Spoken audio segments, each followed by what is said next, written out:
abikoresha n'abantu bamutwerera ibyaha byabo kugira ngo agende apfe azuke icyimbo cy'abanyabyaha.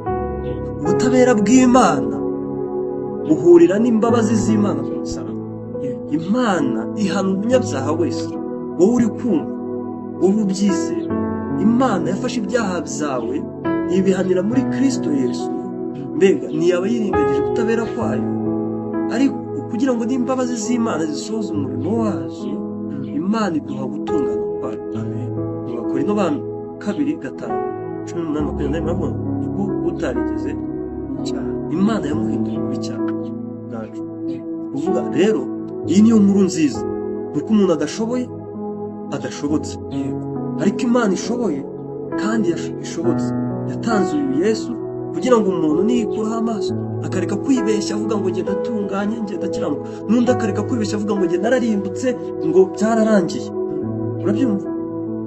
Hari impande uvuga ngo ngewe ndatunganye, ari none uvuga ngo ndasambana, ngo n'ubundi ngewe niyambabarira.